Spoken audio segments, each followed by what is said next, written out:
Bonjour à tous et bienvenue dans ce webinaire Santexpo consacré à la qualité de vie au travail, comment devenir un hôpital aimant.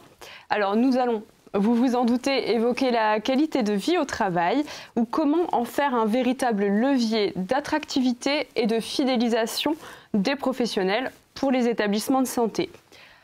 Pour commencer, on va débuter par un chiffre. Il est éloquent. Une étude qui a été menée au début de l'année 2021 par deux associations de soutien aux professionnels de santé a montré que pour près de 74% d'entre eux, la crise liée au Covid-19 a dégradé leurs conditions de travail, des conditions de travail qui étaient déjà difficiles et dans un contexte de souffrance croissante. Il est donc urgent, et d'autant plus dans cette période de crise sanitaire, d'impulser du bien-être au travail. Alors pour évoquer ces enjeux, j'accueille aujourd'hui trois intervenants. Isabelle Baud, qui est avec nous en visioconférence, qui est directrice des ressources humaines au Centre de lutte contre le cancer Oscar Lambré à Lille. Rémi Griffet, qui est responsable de la solution de gestion de ressources humaines Team Square. Et Mathieu Sibé, qui est maître de conférence en sciences de gestion de l'Institut de santé publique, d'épidémiologie et de développement de l'Université de Bordeaux, je ne me suis pas trompée, et chercheur au sein d'une équipe INSERM. Bonjour à vous trois et merci d'avoir accepté notre invitation.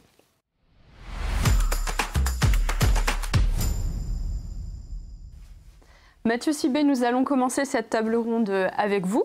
Vous êtes un spécialiste de la qualité de vie au travail et vous avez travaillé plus particulièrement sur le concept d'hôpital magnétique ou hôpital aimant. On va revenir sur la sémantique. Pouvez-vous nous expliquer en quoi il consiste? Et d'abord, est-ce qu'il faut plutôt dire hôpital aimant ou hôpital magnétique?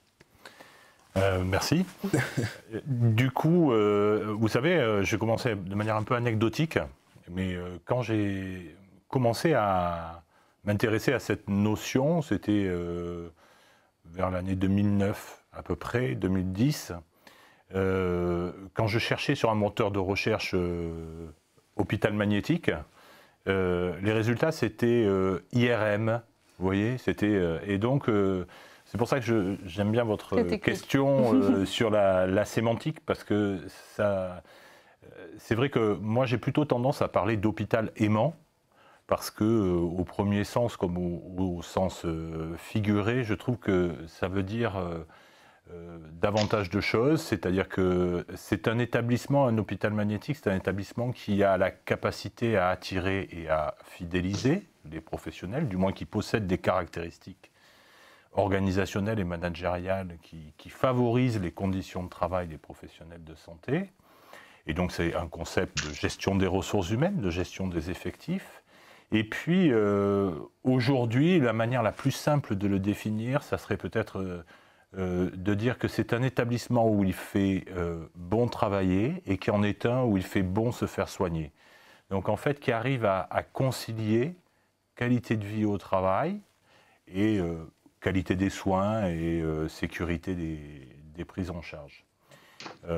Voilà en quelques mots ce que pourrait être une définition un peu vulgarisée de l'hôpital magnétique, de ce concept, voilà, qui est né dans les années 80, dans un contexte nord-américain, découvert ou mis à jour par des soignants, des infirmières nord-américaines, qui ont choisi finalement de s'attaquer à la question de l'attractivité et de la pénurie de professionnels à l'époque, non pas en interrogeant les motifs de départ, pourquoi les gens quittent l'hôpital, mais elles ont eu cette idée que je trouve renversante, un peu disruptive, pour employer un mot à la mode, mais qui est de s'intéresser à pourquoi les gens restent. C'est un peu... essayer de comprendre finalement les motivations à poursuivre dans l'établissement, à poursuivre son travail et sans doute à essayer de comprendre du coup les déterminants de ce sentiment d'être bien à sa place et d'avoir un environnement de travail, disons, qui permet un épanouissement. Voilà comment c'est un petit peu né. Et donc, voilà, des infirmières américaines avaient conduit une étude qualitative sur la base d'entretien auprès d'une quarantaine d'établissements hospitaliers américains qui avaient cette réputation d'attractivité, de ne pas avoir de difficultés, d'avoir des faibles taux de postes vacants, de ne pas avoir des taux de turnover trop élevés, une liste d'attente parmi les candidats au recrutement. Donc ce travail, vous l'avez dit, a débuté dans les années 80. L'étude a été lancée à cette époque, mais il est encore très actuel puisqu'il a donné lieu à un label qui est encore attribué aujourd'hui aux États-Unis, c'est ça? C'est ça. Alors en fait, l'étude de Margaret McClure, la pionnière sur ce sujet-là, a donné lieu ensuite à une réflexion conduite par la Société savante des infirmières, l'ordre, on va dire, l'équivalent de l'ordre infirmier aux États-Unis. Et ils ont choisi finalement de développer un manuel de certification et de développer une sorte de marque employeur, on pourrait dire, pour actualiser la question aujourd'hui. Et de lancer un processus de labellisation pour les établissements volontaires qui avaient envie d'obtenir cette reconnaissance externe. Donc ils ont mis en place un espèce de cahier des charges qui reposait sur ce que McClure avait appelé les forces magnétiques. Et du coup, aujourd'hui, c'est à peu près, je regardais hier soir, c'est environ 550 établissements américains qui sont labellisés Magnet Hospital. Et donc c'est à peu près 8 à 10% du parc hospitalier. Donc c'est très faible, on pourrait dire, parce que la démarche est volontaire, elle n'est pas obligatoire. La démarche est aussi coûteuse, elle demande un investissement, comme tout processus de certification. Et puis ça veut dire qu'il faut mettre à jour en fait l'ensemble de ces politiques de gestion des ressources humaines et qu'il faut mettre en débat les critères de certification. Donc c'est un processus long où il faut se préparer, qui en moyenne met 4 ans pour un établissement. Voilà. Ce qui est intéressant de remarquer avec ce label, même si c'est que 552 établissements, quand on regarde à côté le ranking, en fait, le classement des meilleurs hôpitaux américains en termes de qualité et de sécurité des soins, eh bien les 20 premiers établissements hospitaliers sont également des Magnet Hospital. Donc peut-être qu'il y a des éléments de corrélation. On y reviendra, le lien entre performance et qualité de vie au travail. Alors ce modèle a été développé aux États-Unis. Est-ce qu'il est transposable en France et comment l'adapter à la France en fait? Ouais. Alors c'est une question qui est assez fréquente parce que on peut effectivement s'interroger du fait que notre système d'organisation des soins hospitaliers, nos cadres statutaires, notamment dans la fonction publique hospitalière, et donc peut-être sont complètement différents des processus de gestion des ressources humaines aux États-Unis. Et c'est vrai que dans ce référentiel, dans ce cahier des charges, ou les caractéristiques, par-delà le label, des caractéristiques organisationnelles et managériales des Magnet Hospital, il y a certainement des points qui ne sont pas aussi facilement transposables. Et c'est bien la raison pour laquelle il n'y a pas d'établissement labellisé Magnet Hospital en France. Il y en a un en Belgique, il y en a un en Angleterre, mais à l'étranger, il y en a peu. Donc ça veut dire qu'il faut l'adapter à nos systèmes. Là, en revanche, le cœur de cette politique organisationnelle et managériale des établissements de santé qui fait cette attraction, cette fidélisation et cette qualité de vie au travail, je dirais c'est plutôt des éléments de valeur et de culture de la pratique managériale et qui, à mon sens, sont tout à fait transposables dans nos services au plus près de là où on fabrique les soins. C'est avant tout, je dirais, un état d'esprit. Le Magnet Hospital, c'est une manière finalement de donner de l'autonomie aux professionnels de santé, de conduire avec un leadership plutôt transformationnel les équipes en étant à l'écoute, au service, développant de la bienveillance et développant un cadre de partage du pouvoir fondé sur, d'une part, un principe de subsidiarité. On prend les décisions au plus près et non pas une démarche trop top-down, mais plutôt une démarche plutôt de faire confiance aux professionnels de terrain. Et puis, un partage du pouvoir entre le long de la ligne hiérarchique, au plus près, donc de décentralisation de la prise de décision, et aussi de décloisonnement des prises de décision, avec beaucoup plus de collégialité entre soignants, médecins, administratifs. L'idée, c'est bien d'arriver à faire un collectif managérial entre ces différentes disciplines. Et ça, je pense que il existe des marges de manœuvre, et c'est plutôt sur la manière d'animer le collectif plutôt que sur les règles procédurales de gestion des ressources humaines classiques. Justement, on va maintenant s'intéresser à un exemple au travers de l'expérience d'Isabelle Baud. Isabelle Baud, vous, dans votre établissement, vous avez observé durant cette crise Covid un sentiment parfois d'injustice, d'inégalité de traitement chez les professionnels de santé dans la mise en place du télétravail. On est vraiment au cœur de l'actualité Covid. Et justement, vous avez déployé un projet au sein du Centre de lutte contre le cancer Oscar Lambré, un projet qui fait donc écho à la crise. Est-ce que vous pouvez nous expliquer comment il est né et puis quel était son objectif ? On a mis en place, comme beaucoup d'établissements et beaucoup d'entreprises, le confinement donc avec du télétravail à 100% dès le milieu du mois de mars. Et puis ensuite, on a vécu une deuxième période qu'on appelait le déconfinement. Et à ce moment-là, on s'est dit qu'il nous fallait organiser un retour d'expérience, qu'il fallait aller vers les professionnels, à la fois ceux qui avaient vécu la période de télétravail, de travail à distance, et ceux qui étaient venus sur site, continuent à venir sur site pour garantir la continuité et la sécurité des soins. Chacun avait contribué, chacun contribue, et on ne voulait pas qu'il y ait un sentiment effectivement d'inéquité et de différence.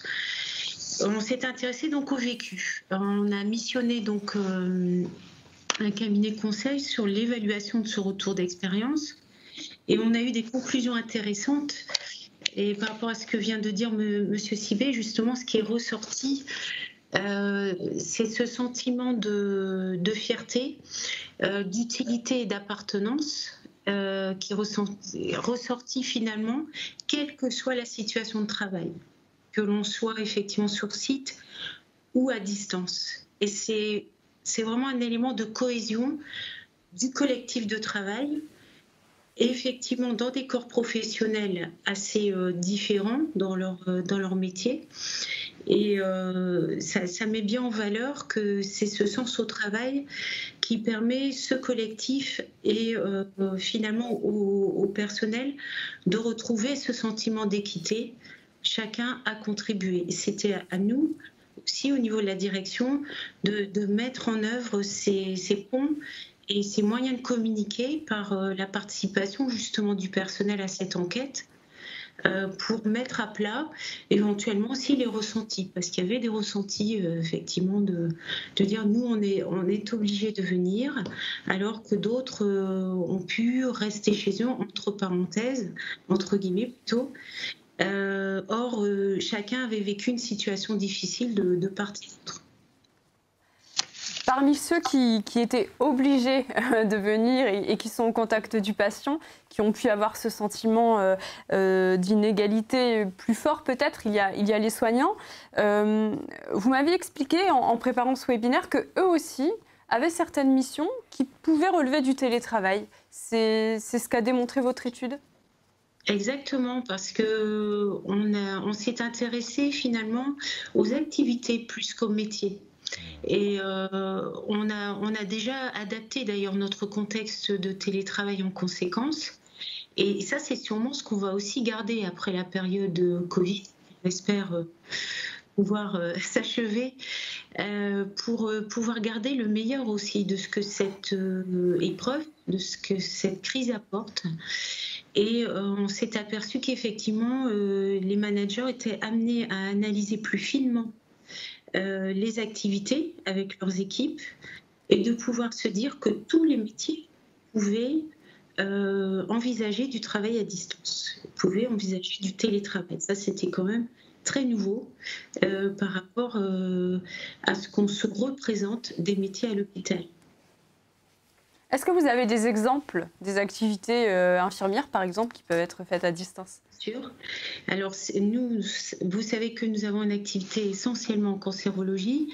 Et par exemple, pour le suivi de nos patients, pour des consultations à distance, ce sont des activités qui peuvent se mener en dehors du site, et c'était même préférable en période de pandémie, donc pour préserver et avoir le moins de contacts possible et le moins de flux possible à l'hôpital.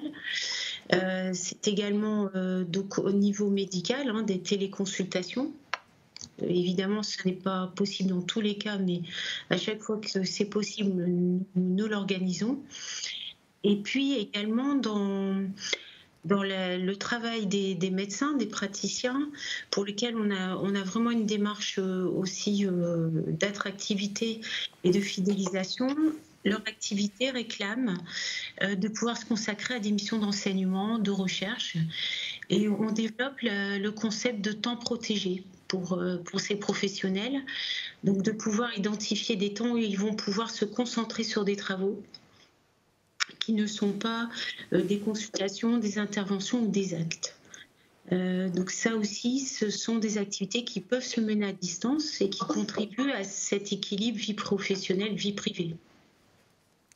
Vous évoquiez tout à l'instant le sentiment d'appartenance qui est très important et que vous souhaitez encourager au sein de votre établissement. C'est un critère clé de réussite, de qualité de vie au travail ?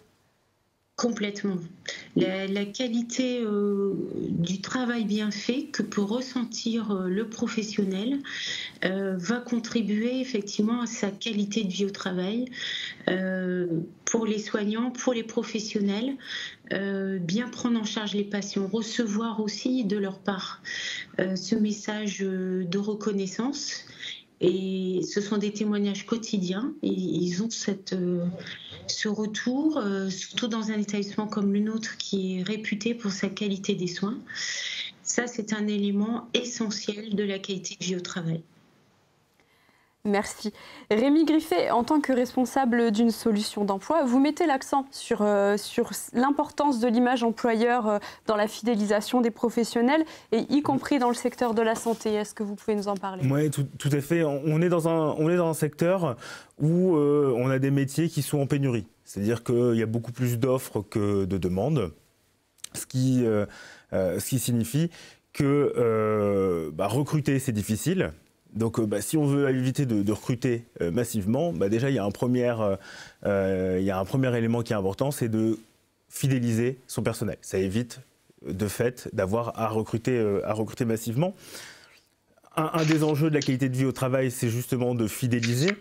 Et on s'en aperçoit. Le premier ambassadeur de son établissement dans le recrutement, c'est justement le salarié, le collaborateur, qui pourra permettre de faciliter justement tous les process de recrutement qu'il y aura par la suite. On s'en aperçoit, et aujourd'hui, dans la stratégie de marque employeur et l'investissement que font aujourd'hui les établissements dans leur communication de marque employeur, aujourd'hui, on peut le voir, c'est que les établissements utilisent de plus en plus de témoignages des aides-soignants, du personnel soignant, du personnel administratif, de l'ensemble des équipes, pour bien montrer ce sentiment d'appartenance qui est au niveau de l'ensemble des métiers de l'hôpital, que ce soit au niveau soignant, administratif, de l'encadrement et de la direction.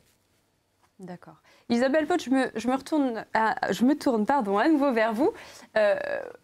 Votre établissement n'a pas de difficulté d'image, il dispose d'une bonne image auprès des professionnels. Vous avez peu de difficultés de recrutement. Pourtant, il y a trois professions qui sont en tension et finalement, ce sont des difficultés structurelles. C'est bien ça ? Oui, complètement. Comme tous les établissements de santé, nous rencontrons des difficultés de recrutement dans le domaine médical et paramédical, surtout spécialisé. C'est le cas, par exemple, des professionnels infirmiers, infirmières spécialisées de bloc opératoire, anesthésistes. Et on est justement dans une démarche de valorisation de la marque employeur dans le cadre de l'attractivité et de la fidélisation. Et le concept d'ambassadeur est effectivement quelque chose qu'on développe actuellement pour pouvoir mettre en avant les atouts du centre Oscar Lambret pour venir travailler au sein de notre établissement, compte tenu de la qualité des équipements, de la qualité de vie au travail, pour pouvoir justement être attractif. Je rejoins tout à fait ce concept d'ambassadeur et il faut qu'on le développe parce que parfois on ne met peut-être pas assez en avant, on valorise peut-être pas assez en avant ce que représente le travail dans un établissement comme le nôtre et c'est effectivement vital. Oui, en fait, on s'aperçoit que justement sur ces populations, le recrutement, la probabilité de recruter une personne qui est en poste, elle est quasiment de 100%. C'est-à-dire que le collaborateur, il sait ce qu'il va quitter s'il veut partir. Donc il faut communiquer sur ce que nous, on est capable de pouvoir lui apporter, justement dans ce contexte de qualité de vie au travail, de service auprès des patients et aussi auprès de l'ensemble des équipes.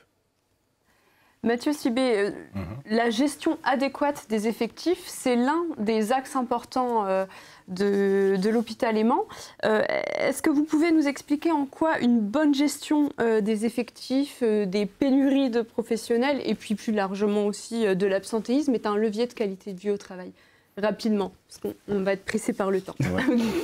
Non, juste dire qu'il y a gestion adéquate, ça veut dire quantitative et qualitative. En France, je dirais quelquefois que c'est un peu tabou, la question des effectifs dans les services et des taux d'encadrement. Il faut penser que dans un Magnet Hospital, bien souvent, le taux d'encadrement, c'est-à-dire le ratio personnel par patient, est le double de ce que l'on trouve dans un établissement français. Donc on prend soin, on met le budget pour la gestion quantitative effective. Mais ça ne suffit pas.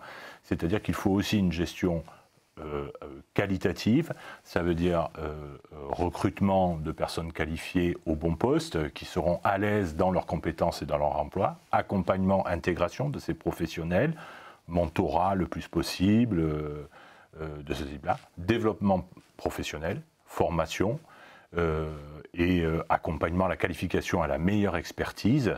Donc je crois que c'est là aussi que se fait la bonne gestion des effectifs et dans le prendre soin du recrutement et de l'intégration et de la politique de formation, développement de carrière, etc. Et ça, peut-être que du fait de la pénurie, on redécouvre aujourd'hui l'importance des ressources humaines, des richesses humaines, j'ai plutôt envie de dire, et de l'humain, qu'il faut remettre au cœur de nos décisions stratégiques dans les établissements. Moi, je pense que les directeurs en ont conscience. Vous me disiez en préparant ce webinaire, il faut impulser une dynamique positive, il faut appréhender la qualité de vie au travail de manière positive. Pour cela, il y a des outils. Vous travaillez actuellement à l'élaboration d'un indicateur ? Oui, alors on attrape par le petit bout, on va dire, la question très vaste de la qualité de vie au travail en conduisant aujourd'hui une recherche sur la co-construction, enfin on est en train de co-construire un indicateur, un score QVT pour les établissements qu'on mettra à disposition des établissements, avec le soutien de l'ensemble des fédérations, de la FHF, EAP, FHP, Unicancer, l'AFNEAD aussi. Et voilà, donc on a commencé un travail avec des experts de terrain, des DRH, des psychologues, des médecins, des soignants, pour élaborer les dimensions qui méritent d'être investiguées quand on veut construire un score QVT. Et puis, rendez-vous dans 2 ans, une fois que les établissements testeurs auront éprouvé le questionnaire et qu'on sera sûr qu'ils mesurent bien la qualité de vie au travail et que ça servira peut-être pour les plans d'action, trouver les leviers d'amélioration dans les établissements. Donc tous les établissements sont bienvenus. C'est noté, on fait passer le message. Rémi Griffet, vous proposez un outil qui est déjà en place et qui est une solution concrète et pratique de gestion de l'absentéisme. Est-ce que vous pouvez nous expliquer ? L'absentéisme aujourd'hui dans les établissements de santé en France, on va dire qu'on est sur une moyenne de 10% d'absentéisme. Les études démontrent que sur ces 10% d'absentéisme, il y en a à peu près un tiers qui sont incompressibles, qui sont liés, on va dire, au congé maternité, aux maladies saisonnières, voilà, des éléments sur lesquels on ne peut pas avoir beaucoup d'impact particulier. Ça signifie que du coup, il y en a de l'autre côté 70% sur lesquels une stratégie, une politique de qualité de vie au travail peut en tout cas améliorer.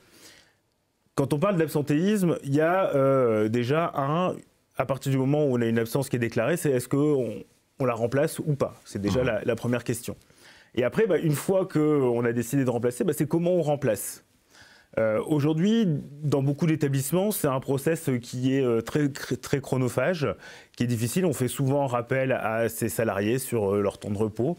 Donc il y a un équilibre entre vie professionnelle, vie privée qui n'est pas forcément toujours facile. C'est aussi un process qui est pour les personnes qui sont dans la charge opérationnelle de la gestion des remplacements. Voilà, souvent ce sont les cadres ou alors on a des personnes qui s'occupent de passer des heures au téléphone à essayer de déranger des gens à des moments où ils ne s'attendent pas. Donc c'est pas très très agréable non plus là-dessus.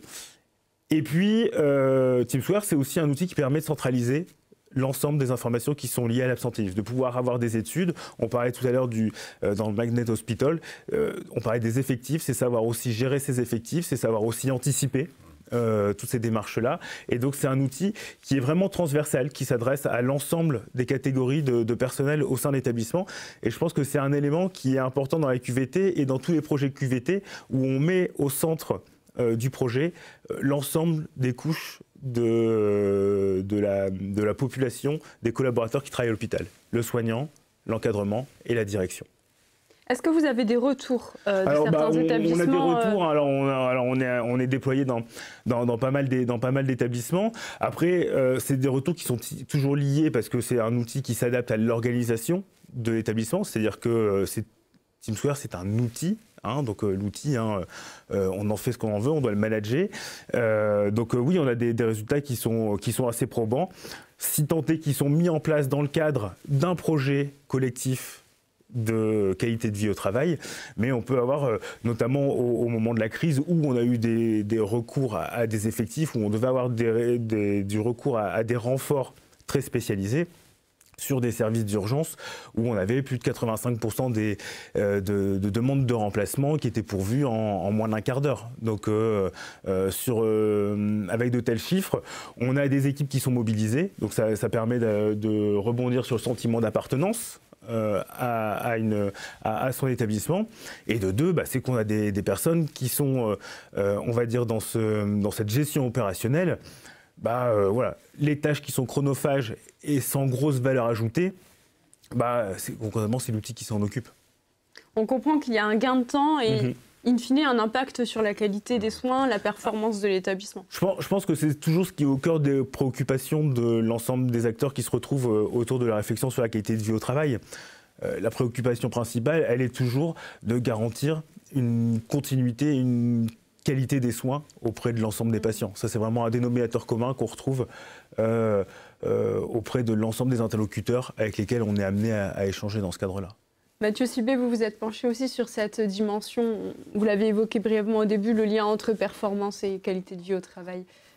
Oui, dans les travaux de recherche que l'on a conduits, et puis aussi qu'on conduit mon collègue Philippe Colomba qui est le président de l'Observatoire national qualité de vie au travail, et puis avec son équipe à Tours. On a essayé, chacun de notre côté, séparément, mais de tester la relation qu'il peut y avoir entre un mode de management participatif, un style de leadership perçu comme transformationnel, avec cette dimension bienveillante et exigeante, un climat relationnel collégial entre professionnels de santé, soignants, médecins, où chacun est reconnu dans son expertise. Le degré d'autonomie dans la participation aux prises de décision, dans les staffs, voilà. Eh bien, chacun de notre côté, mais nos conclusions convergent. On a montré que ça impactait, qu'il y avait des corrélations statistiques véritablement positives, significatives, avec une puissance statistique qui montrait que ça renforçait d'abord le sentiment d'efficacité dans son travail, le sentiment collectif, comme quoi on fait du bon travail, et je rejoins les propos de Madame Bod sur le fait qu'il n'y a pas de bien-être sans bien faire. C'est Yves Clos qui a dit ça, mais c'est tout à fait vrai. C'est la qualité de vie au travail passe par la qualité du travail. Et donc ça renforce cette croyance d'efficacité dans son travail, et c'est important parce que c'est déjà le premier pas vers la performance objective. Le fait de penser qu'on va réussir, et collectivement, souvent on va y arriver. Ça renforce le sentiment de satisfaction et ça renforce l'attitude d'implication dans son travail. Voilà, donc ça c'est ce qu'on appelle des attitudes positives de mobilisation, de motivation au travail. On est engagé, on rejoindrait sans doute, on n'a pas testé, mais le sentiment de fierté, le sentiment d'appartenance. Et puis ça renforce l'intention de rester, la fidélisation, voilà. Et donc vous voyez, en fait, on a un peu des déterminants qui nous expliquent statistiquement que ça va jouer sur ces attitudes positives au travail. Après, le lien avec la qualité des soins et des accompagnements, l'équipe du professeur Colomba vient de sortir un papier il n'y a pas longtemps qui montre aussi que ça joue sur les indicateurs, disons, de satisfaction, de qualité des soins au plus près du patient. Et donc, mais pour moi, c'est une loi naturelle de la performance d'un établissement, d'une organisation. Il y a une symétrie des attentions à avoir entre les collaborateurs et les patients, si vous voulez, entre les professionnels, et que ça, c'est gagnant-gagnant, qualité de vie au travail et qualité, sécurité des soins. Je pense que ça, c'est sûr, et statistiquement, apparemment, c'est prouvé, et les études sur le Manhattan Hospital dans le Nord, aux États-Unis l'ont montré. Merci beaucoup. Ce sera le mot de la fin, le fait que la qualité de vie au travail influe sur la performance de l'établissement et que c'est un concept gagnant-gagnant. Merci à vous trois de vous être prêtés au jeu du webinaire pour Santexpo. On l'aura compris, donc la qualité de vie au travail a des impacts qui viennent bien au-delà du bien-être, mais touchent aussi la qualité et la performance au sein des établissements. Merci à vous de nous avoir suivis. Ne partez pas, on se retrouve tout de suite pour une séance de questions. Nos intervenants restent disponibles pour vous répondre par chat. À tout de suite.